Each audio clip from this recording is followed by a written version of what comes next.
as an adult, if you come back and you think, oh, I don't have the extension I used to have, I don't have the turns I used to have, that's okay. Maybe you're going to have something else that you didn't. Maybe you're going to excel in a different area. And I think thinking of it as a whole new adventure makes it a lot easier to be comfortable with it not being the same as it was. There's other cool new things. Maybe you're going to be better at those things. Hey dancers, welcome to the show. I'm Julie and I'm your host today on this episode of Broche Banter. I both own and teach at Broche Ballet, a virtual ballet school just for adults. Join us as we explore all things adult ballet. Today on the show, I talk with Erin, who formerly danced with us in Denver before moving to London about a year ago. We talk about her struggles with ballet as a very serious teenage dancer, her return to the barre after an 8-year break, and how she finds the joy in dancing in a new body for new reasons and for, well, fun. Enjoy! If you're enjoying these stories of the wonderful adult dancers in our community, please help us keep the podcast going by sharing your story. I'd love to have you as a guest on the show. Send us an email at hello@brocheballet.com to be our next featured dancer. Well, Erin, welcome to the show. I'm so excited to have you on Broche Banter this week. Erin, you are now in England somewhere. I can hardly keep track of where you've moved to. I am in Reading, so we're in Berkshire right now. Okay. So your same place that I talked with you last. I believe so, yes. Right. It would depend. You've been here about a year. Okay. Yeah. Well, Erin used to dance with us in Denver when she lived in Denver briefly, and when we had our Denver studios, and was really just a huge part of the beginning of the studio because you came into the studio, Erin, I think probably in late summer, the first year that we opened, when we only had our baby tiny studio, and you stayed with us for the whole time you were in Denver. Yeah. Crazy. So you danced a lot as a kid. Like you came in with lots and lots of technique. But you had taken a break. How long was that break?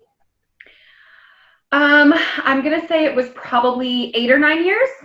I don't have exactly, but yeah, I started dancing when I was 5 and I danced up until I was 18, including towards the end there, especially pretty seriously. And then I took a very long break and came back with you guys. You were my first studio foray back into the ballet world. So your preview lesson with me was the first time you had danced since high school?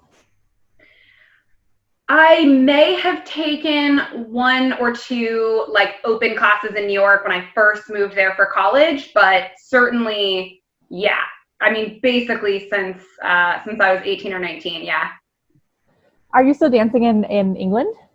I am. I'm still dancing in lockdown, and I was dancing before that too. That's awesome. So so 8 or 9 years of time has passed, right? You grow up, you become a person, right? All of these things that happen when you leave high school. Yep. Why did you come back? Was it a spur of the moment thing? Had you been thinking about it for a while? What happened leading up to when I met you? So actually this was a gift from my husband, as you know. He got me a gift certificate to come take classes with you. There's sort of, I'm not exactly sure why this inspired me or him to do this. I think there's a whole kind of storied past of why I quit. And I think I needed the time. And I guess right around the time period that we were in Denver, I was sort of feeling like in a good enough place to maybe give it another shot. And I had mentioned that in passing, and my wonderful husband picked up on it and got me the gift certificate to come try classes. And I just fell in love all over again. So I can't believe that had slipped my mind when you mentioned it here, because I remember very vividly when Christian called me, because I had just left the chiropractor. At that point, I still had that back injury where I couldn't sit for about a year. And I was leaving the chiropractor and I got a call, and of course it was early in the business, so I never got calls, and it was really, really exciting to get phone calls, right? And I remember he was like, "Can I buy a gift card for my wife?" And I was like, Can you? I don't know. I think you can buy a gift card. But I was like, yes, you can buy a gift card. I'll send it to you later. So then meanwhile, rush home from the chiropractor, and I'm like, how do I sell a gift card? And, oh my gosh. I had to he was learn so how to proud sell of a this gift card. present. This is a thing in our relationship, but I'm known for really good gift giving. And he he thinks he struggles with it. I don't think he does, but he feels like it's very hard for him. And he is, to this day, he thinks it's the best gift he's ever given me. He's so proud of this. He put a lot of effort into getting me that gift. And he's right. It was a wonderful gift. So. Well, I'm glad he put as much effort into it as I did. I had no idea how to sell a gift card at that point in time. I don't even remember if I made something pretty or if I just said, here's some classes. I don't remember. That's funny. That's really funny. Well, I remember when I met you, you came in with so much technique. I mean, you had just beautiful technique. Like, you kept your legs turned out, you kept your body lifted.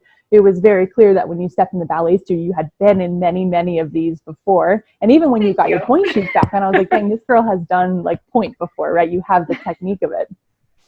Did you feel like that? Do you agree with that statement for when you walked in? How did it feel to you from your perspective? Oh gosh, I still don't feel like that. So I think a little perspective from this, and one of the things that I really appreciated taking classes with you is there's a little bit of a difference in my kind of definitions of, I guess, like what is good and isn't, because when I was younger and doing it in high school, would I say that I was serious? I was going to move to New York and be a professional dancer. Like, I was very serious. I was doing 20 hours a week of rehearsals and a lot of stuff. And I think that warps your perspective in a couple ways. I mean, on the one way, literally, had a lot of technique, technically, but also I think when that's what you're striving for, your idea of like where you are and whether you're doing an okay job gets a little warped because, I was going to be, I wasn't, but in my mind, I was going to be in the Corps de Ballet Baby T. And so that is a whole other world of kind of where you want to be. And I spent 13, 14 years dancing, never actually feeling like I did anything super well, because there's always the next thing you're trying to get to. There's always the next level that you want to hit. So I think coming into ballet with you, and I've also realized since then, just adult ballet in general, there's so many more compliments and so much more of a like, oh, you did that really well. And even if it was said to me when I was younger, I didn't hear it when I was younger. I heard what needed to be fixed because there was a very big goal at the end of it. And so now I still struggle with actually thinking that I'm pretty okay at it, because it's just not how I'm used to, it's not the perspective I'm used to coming at it from, I guess. And so especially going back after a long break, I felt like you were saying things like, oh, that's a good turn. And I felt like that was a garbage turn. I got around once and I fell over. Like, it was terrible. But I think it's just a mind shift, right? It's just a perspective change that I needed to get used to as an adult, I think. It's a very fine line always, in life, in dance, in whatever, from accepting the things that you're good at while still having an eye for things that you want to be better at, right? There's a fine line there where you can say, I am good enough at this, but I want to still be better at it. But that doesn't mean that this was inherently bad. That doesn't negate the fact that you can still be better at it. So it's like a weird thing that we need to learn we especially learn in the ballet studio, but those of us who ballet attracts kind of have this problem in our whole life, right? So your expectation of yourself is so high. And then when other people give you a compliment, you're like, but don't you see how much better that can be? It's weird. Yeah, no, it is. I think one of the things that I've been working on a lot in dancing as an adult, this is a little bit of a pivot, but I think relates, that has helped me with getting used to that, with hearing the compliments and getting used to a new perspective is, and this is a big shift also with like body image things in dance, is the difference between what something looks like it is or is doing and what it feels like you're doing and what you're doing. So I used to, because dance is still a performance, right? At the end of the day, if you're doing it in a professional setting anyway, or when you're growing up at least, and I think a lot of adult studios do this as well, you do a performance, right? And that's the point. You're working towards what it looks like to other people. And so I think there's a lot of like, oh, but that could have looked better. That could have been more turned out. I could have landed it better. Whereas now I try a lot more to focus on just, did that feel fun, right? So if it was a double or a triple, ooh, but I felt solid in it. Like, that felt like a fun turn and a good turn. And, maybe the landing felt a little off, or maybe it wasn't perfect, but look at this cool thing that I did, and did I feel good doing it? And that really was a really, really big shift for me. It sounds really silly and minute, but this was a massive shift for me away from, did that look good and could it have been fixed, to like, did that feel good and was that fun for me? And then I think you get away from like, a lot of the aesthetic stuff and more into look at this cool thing that I have like taught my body to do and that I can do now. And then all of the improvements, I think, also stop feeling, aesthetic and feel a lot more like turning is fun, and it would be fun if I could do it an extra time. And so what do I need to fix to do that? Yeah. And that little shift helps me, I think, also feel like, I don't know, more able to take the compliment, right? Because then it's not that something was broken, needs to be fixed. It's just, I could do this fun thing for a little longer or a little more fun if I took this extra bit in. I don't know. Maybe that's just me, but that shift has helped me a lot, I think. Well, it's weird to hear the word fun in even this podcast, because no one uses the word fun to describe dancing. And I'm sure you didn't either. Even when I met you, you probably didn't use the word fun to describe dancing, because it is fun, right? Obviously, if we keep coming, we keep doing it. We don't quit. We have the choice, and we actually actively pay money and get off the couch to go do it. So therefore, we must enjoy it on some level. But it is actually kind of funny. And I'm sitting here like, why are you feeling so weird about hearing the word fun in this conversation? Like, it's very ballet specific too, right? Because you don't go to the club and think, oh, I'm dancing because of this important thing. You're dancing because it's fun. You do hip hop because it's fun. You do jazz because it's fun. So I think ballerinas are very weird, and they take it a little too seriously, that it's very, and I'm like, no, you're also doing ballet because it's fun, or else why are you doing it? That's right. But I like your perspective about improving to have more fun is very interesting, because I feel like a lot of us are afraid to say that it's fun because then we'll become complacent, or we won't strive for the next thing, or we won't remain motivated to continue improving. But if you're like, actually, it was fun to improve, it was fun to get better, it was fun to do that thing, it would be fun to learn this stuff, then it's not like you're not stopping. Yeah, no, turns are my perfect analogy for this, right? Because I love turns. As you know, I'm a center girl, and I love big jumps, and I love turns. And turns are the most fun thing to me in the world. It's like the closest to like flying I can imagine. I think like doing fouettes is the best. And so I think if you think about like, yes, that turn was fun, I'm not inclined to feel super complacent, because I'm like, but I can do it twice. I can get around 3 times, and I can have 3 times as much fun spinning if I could get a little better at it.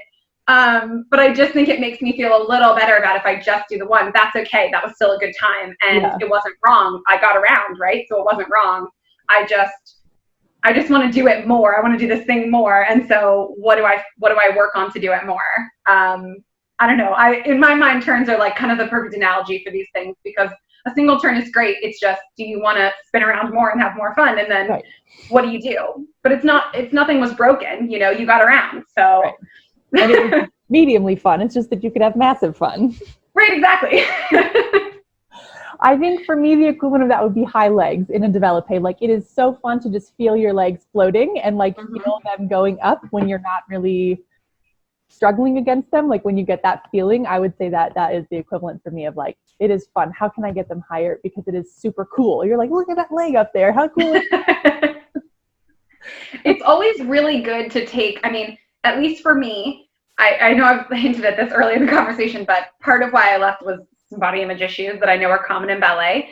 And it's always really good for me to remind myself of why I'm doing it, and that I like it, and that it's a good time. Mm-hmm. And I think one of the great things about adult classes is that's sort of the focus, right? The compliments happen and you can hear them, because why would you not? You don't need to focus on any other crazy goal. You're just here. Like you said, I went out of my way to pay for this and show up to this class because I want to be here, because this is a good time for me. And so why not listen to the compliments when they're given to me? And I've noticed that in my teachers as well, too. A lot of teachers that teach, especially in London, I go to classes where they teach exclusively adults, which I know, you mostly were doing as well. And they're so much more willing to just go, oh, that was great. Here's the thing that you do great. And it's like, I don't know if I think it's probably a mix of, I wasn't hearing the compliments when I was younger, but I don't think teachers that teach younger kids give them out as much. No. They're also really focused on the goal of which one of my dancers is going to go be a professional and do this very serious thing, that it gets lost. And so, for me, it's really important when I go to classes to take a second and hear that and be pumped about it. And even if nobody says anything, even if you're in a class with 40 people in a giant studio and you land a double and it's not a big deal because everyone around you landed a double, you just are pumped, like be pumped about it, having that excitement. I feel like other types of dance are so easy to be pumped about things.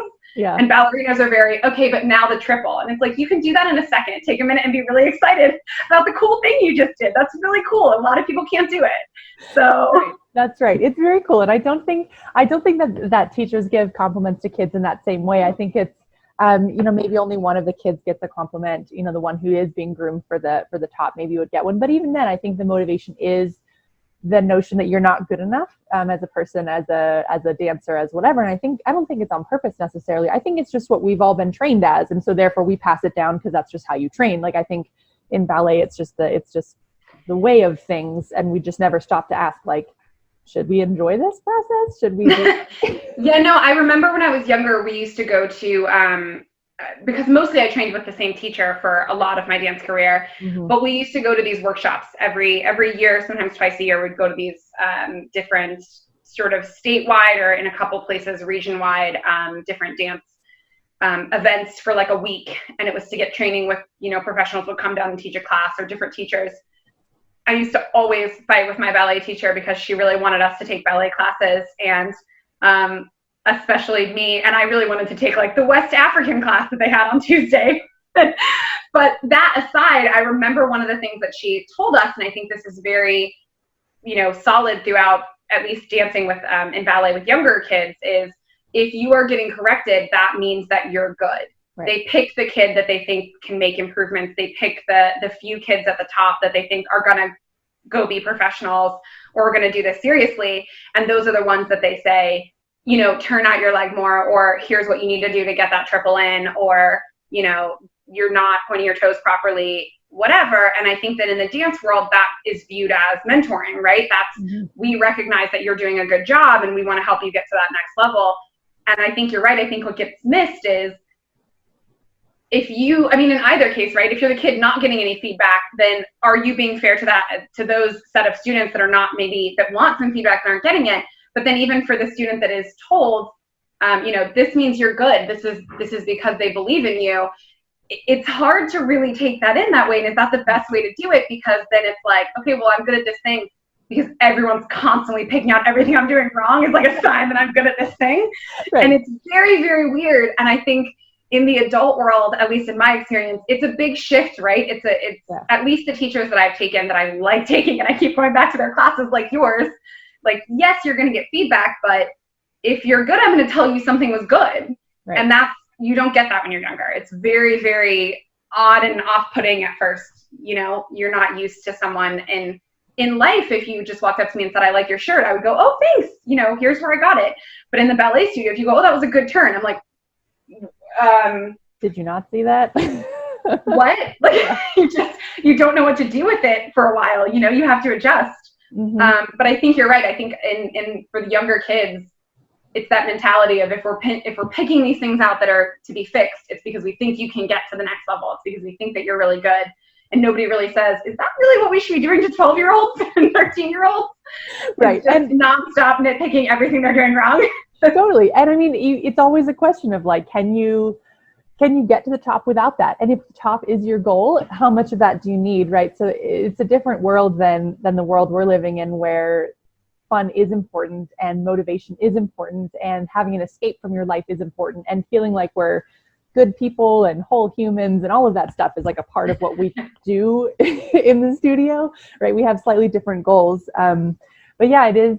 I think another big shift people have coming back is sort of like, and I know you and I have talked about this a lot, like the memory of your past is hazy, but you also have memories of like flying. You have memories of great success in things, whether or not you actually thought it in your mind. You can feel the success in your body. You can feel the success of lifting your leg. You can feel the success of doing a pirouette. And then when you come back to a fresh body, a body that's been sitting in a chair for 8 years, you're like, how...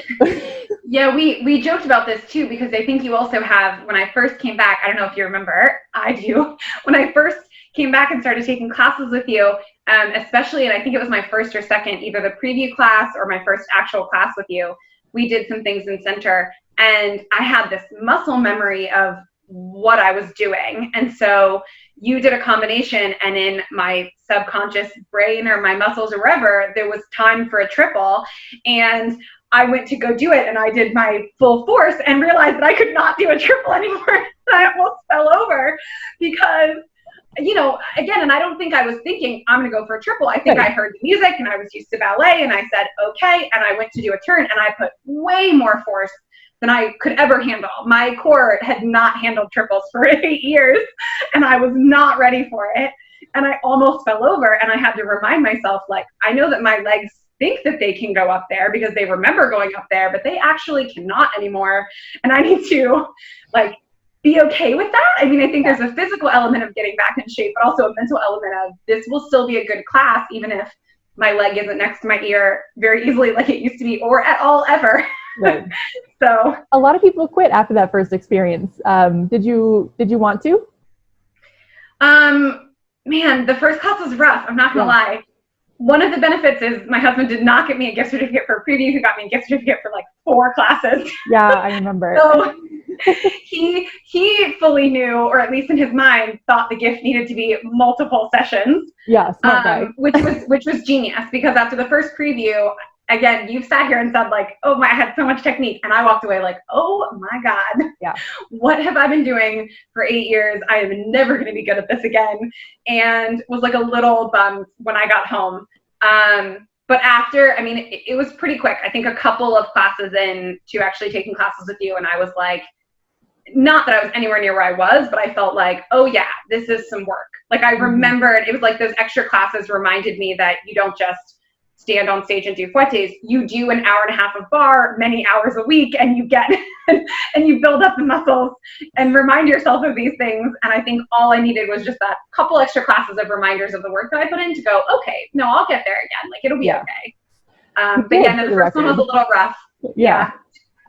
It is for everyone. It is for everyone. And I've always debated if we should, you know, have a separate room with no mirrors for people who are coming back for the first time. And you and I have debated mirrors many times. I hate mirrors. I think all dance classes should be without mirrors forever. You know, I feel this way. Totally. But you did get to fouette. You did a fouette on point in the center before you moved away. You worked like crazy those last several weeks before you moved away, and you did. We have video of it. I know, I do have videos. I think 2 of them. I was about to say they were bad. I should just be happy they happened. You should be like, I did a fouette on point, and I am a grown person who did a fouette on point.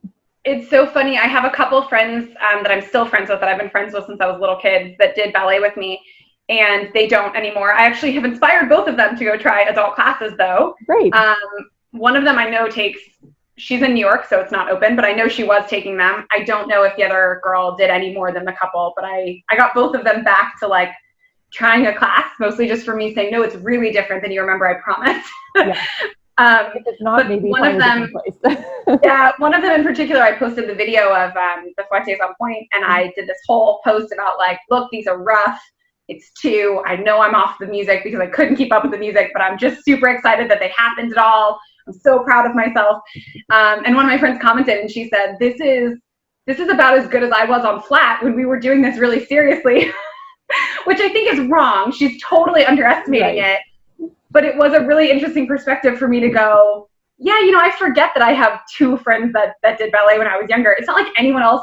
I mean, how many people in the world can get on point and do fouettes, or any ballet? Right. You're surrounded by the people that you dance with, and you think like, oh, I'm not as good as this, I'm not as good as that. And it's like 90% of the people in the world don't touch their toes in the way that you do on a normal basis. Like, just be excited about this cool thing that you're doing, you know? And yeah, it was a really interesting perspective, because I was thinking like, she's talking about when we dance really seriously, and that's cool, you know, to think about what some people can or can't ever get to. And that's different for everyone. Maybe you're just excited about a single pirouette. I certainly was when I came back. And a lot of people can't do that, you know? My husband could never stand on his toes and do a single pirouette, and he's in really good shape. So it's just exciting.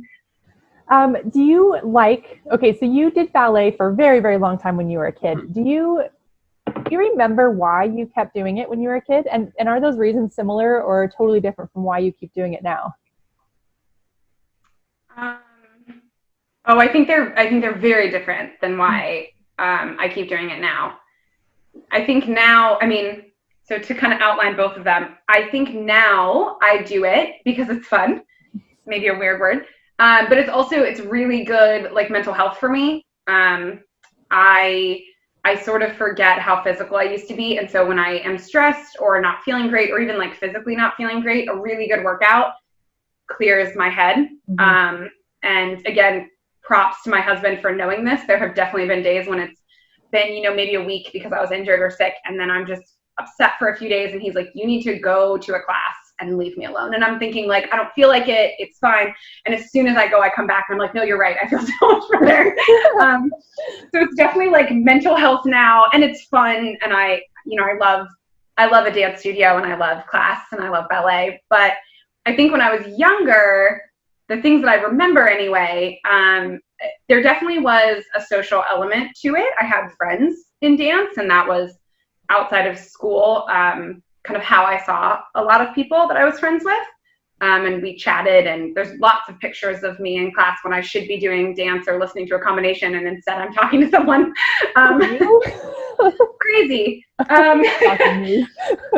Yeah, definitely. So definitely a social element, but I think also a couple of things that I remember pretty distinctly. I remember being really serious about wanting to be a dancer, and it felt like a career thing. So almost the way I feel about work now. I like my job, but there are definitely plenty of days that I go in because that's my job. And so I think part of that kind of feeling of this is the thing that I'm going to do, and so I have to do it even if I don't feel great about it today, or even if I'm not excited. I need to go do this thing because I'm going to be a dancer, and so I have to go be serious about this. And I think the kind of, and that's different than now, obviously not how I feel about it now.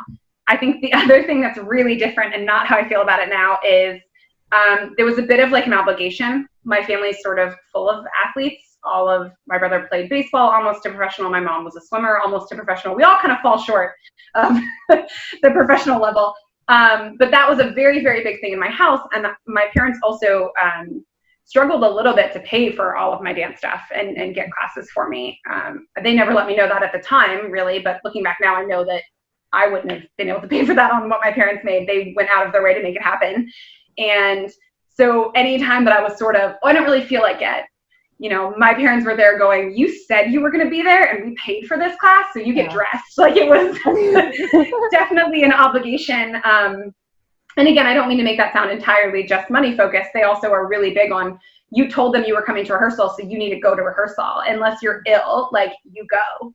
And I think, 2/3 of that feels very obligatory, and I don't ever feel that now, especially with, more of the drop-in class style that I do in London. If I want to go, I want to go. And if I really, really am just like, today's not the day, that's okay. It's a fun thing. And if I can't do it, I can't do it. And if I can, it's because, I want to go to class. It's going to be fun. So it's definitely really different. When you left ballet the first time, did it take you a while to sort of let go of that dream of becoming a professional? Or when you left, was it like, good riddance, we're going to move on to something else and just kind of leave that behind? Ooh, good question. So I think I went through a couple of phases of wanting to be a professional dancer. Definitely when I was middle school, beginning of high school, it was full ABT, very, high level ballet was in my head. And at some point I got it in my head that I was never going to reach those levels. Which looking back now, I'm not sure is accurate. I mean, I probably wasn't going to be a principal with ABT, but there's plenty of theaters across companies across the US, and I certainly could have made it into those. Yeah. But again, I had very ridiculous standards of things. And so I got it in my head that wasn't going to happen. And I said, okay, are there other things I could do? And so I started toying with later in high school, like maybe I will go be a Rockette, or maybe I will be a dancer on Broadway, or maybe I will do some other forms of dancing. And that was kind of my pivot into, I think, right before and when I got to New York. So I grew up in Florida and I moved to New York for college.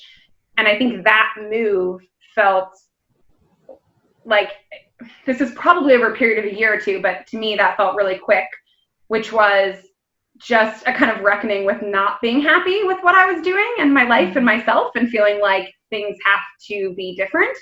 And I didn't know at the time what was off. I just knew that something was off. So I was like, I'm going to change everything then, and we'll figure out what it is. So I moved as far away as my 18-year-old brain could imagine, which was New York City from Florida. And I stopped doing ballet, which was, I mean, again, a substantial portion of my life. Yeah. And I went into college, and before thinking I was going to be a math major, and I switched to a rhetoric major and joined the debate team. Like it was a full 180 because I knew that something was wrong and I didn't know what, and I just was going to change everything that I could. And I think dance just kind of got wrapped up in that. It was just part of the wave of everything's going to be different. And I'm going to figure out what's going on. And it just kind of took me a while to actually figure out what it was. And obviously it took me a while to get back to, hey, I think maybe a couple of these things got wrapped up when they shouldn't have, as evidenced by the fact that I do ballet now, and I'm also a data analyst now, so the math thing got lost when it shouldn't have. There was a lot of stuff that got changed. But I didn't know, right? I didn't know what was wrong. And so it felt to me like I just have to stop everything and restart everything and go from there. And it just kind of took me a while to get back to what was good and what wasn't, I think. Right. Threw the baby out with the bathwater on that one. Yeah, a little bit. Now the key is, did you also change your hair? Because that would be like the icing on the cake. Oh, I gave up on hair. When I was in high school and middle school, I was trying desperately to have straight hair, which is partially because the curls don't look this good in Florida with the humidity. Crazy, but it does not work. I did literal, like, intense chemical straighteners in my hair. They do not work. It's not going to happen. So actually, interestingly, college, I think partially because New York doesn't have the humidity Florida does. Mm-hmm. And also, as a big part of my switch, I was like, well, we're just going to wear curls then. And I just tried really hard to learn how to deal with curls. So yes, it was totally a part of it. That one was good, though. I'm happy with that decision. I stuck with that. I love them. So there you go.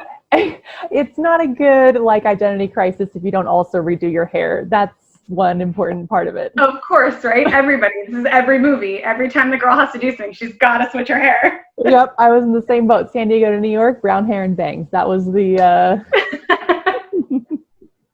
I can't even picture you like that. I'm so used to your hair looking like this. I know. But it worked. It was a good look. I imagine. I'm sure. Yes. So you are actually, in my opinion, a pretty unique dancer returning from a break in that you stuck with it and came to find joy in ballet in a new way. I think a lot of our listeners and people who I've worked with get stuck at that first class when they can't do it like they used to, and they feel like their body will never be the same again, and they get in that headspace. So maybe last thing here, do you have any thoughts for that mindset and kind of advice you might give people to kind of get over that hurdle and why it's worth it on the other side? Yeah, I think, I think the biggest thing for me is you're probably not going to be like that again. You know, you're not going to be the same as you were. And I think you have to take that as a positive. I think you have to look at that as a good thing and think about, there's so many different types of dancers. There's so many different styles and different things that people excel at or have more trouble with. And so, you know, when I was younger, there were certain things that I did really well and certain things that even if I didn't know why or wasn't sure, I wasn't as good at. And so looking back now, this is a weird personal element, but yeah, when I was younger, I was basically starving myself to dance. And so there were certain things that looked great. I was very graceful on certain elements, and I had the really long lines. And that's not what my body looks like anymore, and it's not how it works anymore. But the plus side of that is, you know, certain things are never going to look the same, right? I don't have the extension I used to have. My legs aren't as lean, and they're not as flexible, and that doesn't look the same. But there's certain stuff that I can do now that I actually couldn't do because I'm feeding myself, and so I'm stronger. I have some strength that I didn't have before. And so I'm a different dancer, but that's not a lesser dancer. It just means that I'm not going to be what I was in high school because my body's not what it was in high school. My mind's not what it was in high school. And I'm not doing the same type of training. But that's cool. I mean, if you think about classes when you were younger, there was all kinds of different dancers in class. And you always looked at one of the other girls and went, God, if I could just have her fill in the blank, if I could have her turns, if I could have her extension, if I could have her jumps. And the secret is that she was doing the same thing for you for something else. And so as an adult, if you come back and you think, oh, I don't have the extension I used to have, I don't have the turns I used to have, that's okay. Maybe you're going to have something else that you didn't, you know?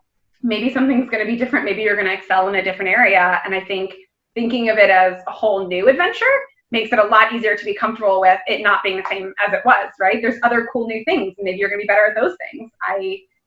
Who knows where the path is going to take you, I guess. And I feel like you have to think of it as a new path and not trying to get back to where you were. You have to just think of it as this is a new fun thing. And maybe I have some background other people don't have, but I'm still also doing a whole new adventure and figuring it out.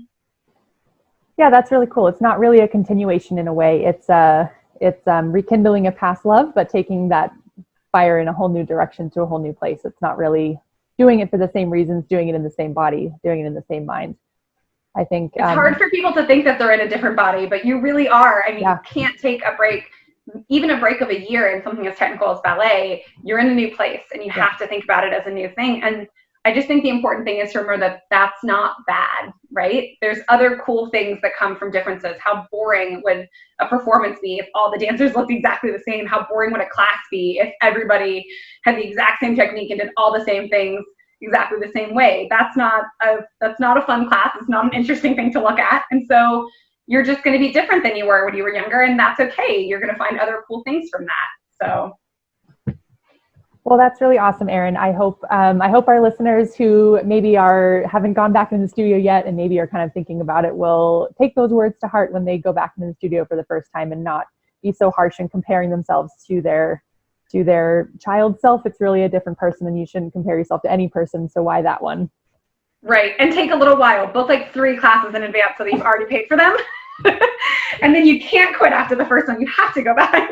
There you go. Buy a month, and then you have to try it 4 times before you give up. Buy like several of them in a row, and then I promise by the end of them, you will be happy with what you're doing. It's just, if you only do the first one, you might get in your head, you got to book a few. Well, thank you for being on the show, Erin. It was so much fun to reconnect with you and have a chance to hear your story beginning to end. I love it. Yeah, thanks for having me. Thanks for listening today, dancers. For more adult ballet, you can follow our studio on Instagram and Facebook at Broche Ballet. You can follow me on Instagram at Julie the Ballerina, or check out our blog and YouTube channels for more content. You can even dance with us in our online studio with daily live Zoom classes, private lessons, and our on-demand video library. Don't forget to have your story featured on our podcast. Email us at hello@brocheballet.com. I'm Julie Gill, and this was Broche Banter. Happy dancing!